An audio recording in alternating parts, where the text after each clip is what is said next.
जो शोषित थे, किसान थे, मजदूर थे, दलित थे, उनकी आजादी या उनकी लड़ाई उस 15 अगस्त 1947 के बाद हमें प्राप्त करनी होगी अपने समाज में, अपने सामाजिक आमूल बदलाव के माध्यम से।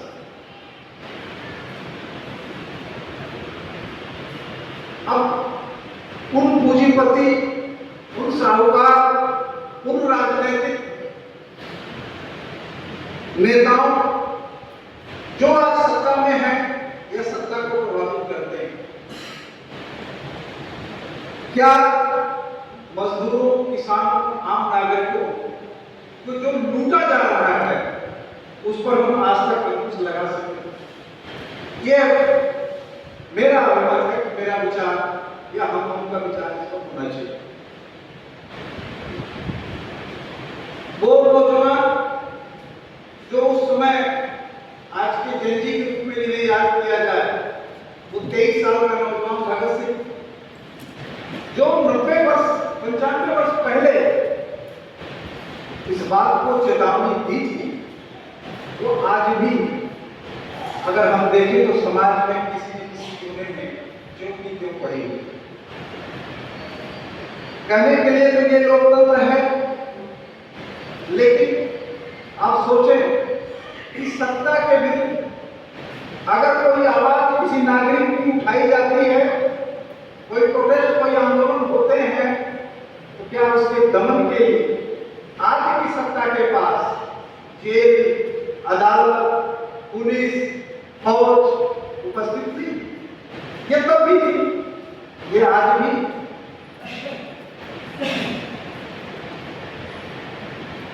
हम सभी जानते हैं देश पर विदेशी कर्जों का एक बड़ा जाल सा, पूंजीपति घरानों की पूंजी जो लगातार बढ़ती जा रही है।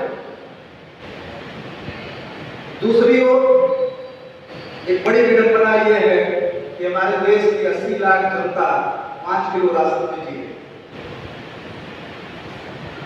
तो जो भगत सिंह ने कहा था आज 95-96 वर्ष पहले, वो लड़ाई आज भी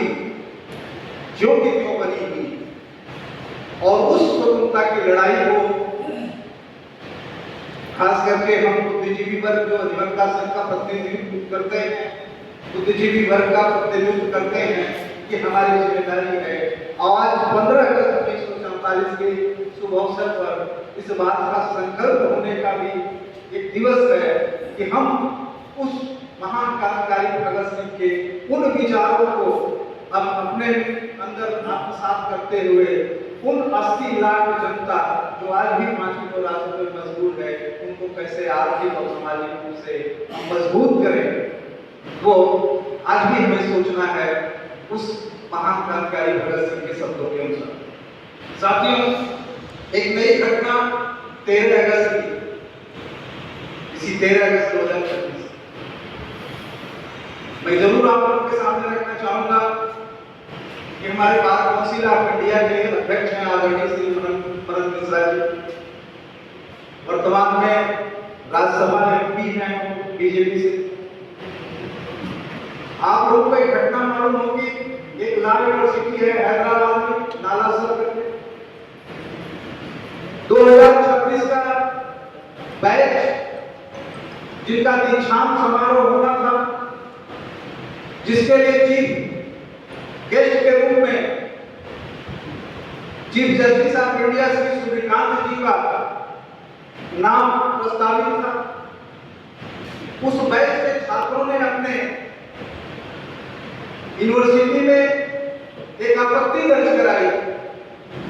कि साहब, जिस गणमान्य व्यक्ति को आप आमंत्रित कर रहे हैं, हम उनसे डिग्री लेने में असहज महसूस करते हैं, क्योंकि उनके हालिया दिए गए बयान या किए गए कार्य इस यूनिवर्सिटी में सीखे गए मूल्यों के प्रतिकूल है। और उन्होंने कहा, हम सभी जानते हैं कि सीबीआई ने एक बार कुछ बेरोजगार पढ़े लिखे बेरोजगारों को, एक्टिविस्टों को, पत्रकारों को, अधिवक्ताओं के बाबत एक टिप्पणी कर बैठी थी, ये काकरोच हैं, पैरासाइट हैं, उन टिप्पणियों का उल्लेख करते हुए उन बच्चों ने इसका विरोध किया। 13 अगस्त 2026 को 7 PM पर 7 बजे बीसीआई अध्यक्ष श्री मनन कुमार मिश्रा जी एक लेटर जारी करते हैं नालंदा यूनिवर्सिटी के कुछ सचिव को, वाइस चांसलर को, कि उन छात्रों की पहचान करके उनके खिलाफ कार्रवाई करें जिन्होंने इसका विरोध किया, और स्टेट बार काउंसिल को यह निर्देश देते हैं कि इस बैच के छात्रों का एनरोलमेंट किसी भी बार काउंसिल में नहीं होगा। अब जरा सोचे, बीसीआई के अध्यक्ष श्री मनन कुमार मिश्रा जी का यह आदेश, यह निर्णय कितना स्वतंत्रता के अनुकूल है, कितना सामाजिकता के अनुकूल था, कितनी समरसता के अनुकूल। उन 400 बच्चों का कोई, उन 400 बच्चे को नागरिक बन के निकल रहे थे, लॉ के स्टूडेंट से उन्होंने अपनी डिग्री कंप्लीट की थी एक रेनाउंड यूनिवर्सिटी से, उनको अपनी बात कहने, उनको प्रतिरोध करने की शक्ति नहीं प्राप्त थी। अगर वो प्रतिरोध करेंगे तो उनके खिलाफ आप कार्रवाई करेंगे। यह आज भी स्वतंत्रता,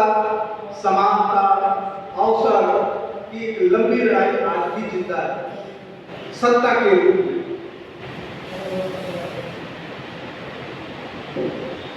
इसका विरोध नहीं हुआ, और vice chancellor of Nalanda university Hyderabad में एक उसी 13 अगस्त के 7 बजे के पत्र पर उन्होंने एक पत्र लिखा बीसीआई को और पूछा कि क्या बीसीआई इस मामले में हस्तक्षेप करने के लिए अधिकृत है, या बीसीआई की किसी मीटिंग में पारित कोई निर्णय है, इससे हमें अवगत कराएगा। और खुद chief justice of India Shri Kant ji ने अपना वक्तव्य रखा कि यह मसला मेरे और छात्रों के बीच का था, छात्रों का विरोध करना उनका मौलिक अधिकार था, मेरा उनसे कोई इस बात को लेकर मनमुटाव नहीं है, और बीसीआई जबरदस्ती इस प्रकरण में अपना हस्तक्षेप कर रही है, बीसीआई को इसमें हस्तक्षेप नहीं करना चाहिए।